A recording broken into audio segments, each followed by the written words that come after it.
Iran మరో విడత భీకర దాడులు, వచ్చే వారం మరింత బలంగా కొడతాం ట్రంప్. మొజ్దాబా గాయపడ్డారు కానీ ప్రాణాలతోనే ఉన్నారని కామెంట్. కోమాలో ఉన్నారంటూ మీడియాలో కథనాలు. మొజ్దాబా ఆశుకి చెప్తే 92 కోట్లు ఇస్తామని యుఎస్ ప్రకటన. రష్యా ఆయిల్పై 30 రోజులు ఆంక్షల సడలింపు. అర్మూజ్లో ప్రయాణానికి నౌకలు ధైర్యం చేయాలని పిలుపు. అమెరికా వార్షిప్ లింకన్పై మిసైల్తో అటాక్ చేశాం. ఇరాన్ దాడి జరగలేదంటూ ఫోటోలు రిలీజ్ చేసిన అమెరికా. ఇరాన్లో అమెరికా రీఫ్యూయల్ ప్లేన్ క్రాష్, 6 మృతి. టెహ్రాన్లో నిరసనల ప్రదేశం వద్ద ఇజ్రాయెల్ దాడి. అమెరికా ఇరాన్పై మరింత భీకర దాడులు చేస్తున్నట్టు అమెరికా అధ్యక్షుడు డొనాల్డ్ ట్రంప్ ప్రకటించారు. వచ్చే వారం ఇరాన్పై అత్యంత కఠినమైన శక్తివంతమైన దాడులు చేయబోతున్నట్టు ఆయన చెప్పారు. శుక్రవారం ఫాక్స్ న్యూస్ రేడియో ఇంటర్వ్యూలో ట్రంప్ మాట్లాడారు. యుద్ధం 3వ వారంలోకి ప్రవేశిస్తున్న తరుణంలో ఆయన ఈ మేరకు మరోసారి తీవ్ర హెచ్చరికలు జారీ చేశారు.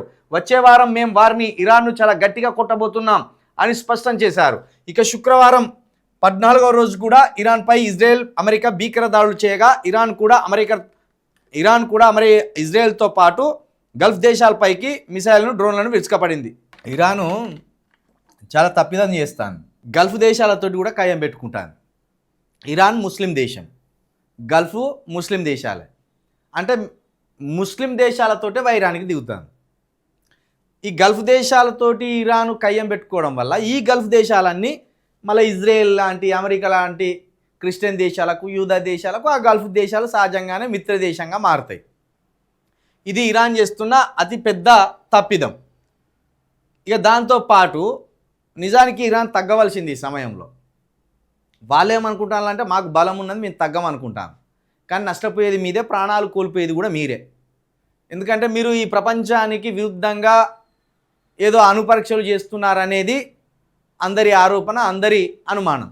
అలాంటి సందర్భంలో ప్రపంచానికి మీరు నమ్మకం కలిగించేలాగా మేము ప్రపంచాన్ని భయపెట్టడానికో, మేము నియంతలుగా మారడానికో ఇలాంటి పరీక్షలు చేస్తలేము అనేది ఒక ప్రకటన చేయడమో, లేకపోతే ప్రపంచ దేశాల అన్నిటితోటి కూర్చొని మాట్లాడడమో చేయాలి.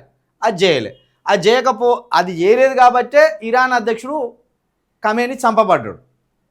ఇప్పుడు ఆయన కొడుకు కూడా మొజ్దాబా కూడా చావు బతుకులలో ఉన్నాడు. యాక్చువల్ అక్కడ ప్రజాస్వామ్య ప్రభుత్వం లేదు, రాచరిక ప్రభుత్వమే. అలా ఓట్ల ద్వారా ఎన్నుకునేది ఏం లేదు. కాబట్టి ఇప్పుడు వాళ్ళ కొడుకుని సుప్రీంగా ప్రకటించుకున్నాడు. సుప్రీం అంటే ఇక అక్కడ నువ్వు అక్కడ అసలు ఇక ప్రశ్నించేదే లేదు. గింతంత జుట్టు కనబడితే ఏమవుతుంది, గింతంత జుట్టు కనబడ్డదానికే నువ్వు 70 కోట్ల దెబ్బలు కొడతావా అనేది అడిగేది లేదు. రాచరిక పాలన టైపు, ఓ మత పాలన. ఇక ఓ విధంగా చెప్పాలంటే మతమే అక్కడ పాలిస్తున్నది. ఆ అస్సా అమీనా అనే అమ్మాయి ఎంత తీవ్రమైన నిరసన తెలిపిందంటే మొత్తం బట్టలు ఇప్పేసి, వాళ్ళ దాని ప్రకారం హిజాబు మొత్తం ఇట్లా చుట్టుకొని ఉండాలి కదా, చిన్నగా ఇట్లా హెయిర్ కనబడితే 70 కొరడ దెబ్బలు, 3 నెలల జైలు శిక్ష. అలాంటిది ఆ అమ్మాయి మొత్తం నడి రోడ్డు మీద బట్టలన్నీ ఇప్పేసి, నేను నా దేహాన్ని చూపించాలనుకోవడానికి బట్టలు ఇప్పలేదు, మా స్వేచ్ఛను ప్రకటించాలని బట్టలు ఇప్పినాము అని నినాదించింది. ఆమెను పోలీసు వాళ్ళు హింసించి చంపేసారు. అక్కడి నుండి మొదలైన నిరసన, ప్రజా నిరసన ఖమేనీ చచ్చిపోయేదాకా వచ్చింది. అది ఇప్పుడు ఖమేనీ చంపబడ్డ తర్వాత తన కొడుకు కన్నా బుద్ధి వస్తుందేమో అంటే వానికి బుద్ధి రాలే. ఇప్పుడు వాని మీద కూడా దాడి చేస్తే వాడు కూడా ఆచూకీ లేకుండా ఉన్నాడట, కొంత కోమాలో ఉన్నాడు అనేది ఇక్కడ పేపర్ రాసుకొచ్చే ప్రయత్నం చేస్తుంది.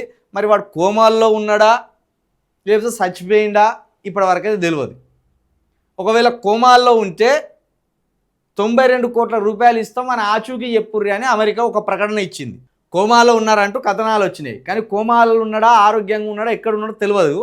ఒకవేళ ఈ ఖమేనీ కొడుకు మొజ్దాబా ఎట్లున్నాడో తెలిస్తే, సమాచారం ఇస్తే 92 కోట్ల రూపాయలను యుఎస్ ప్రభుత్వం ఇస్తామని ప్రకటన చేసింది. మరి ఆడు కూడా ఒక్కడు చచ్చింది అనుకో, ఇక ఇరాన్కు స్వేచ్ఛావాయువులు వచ్చినట్టే.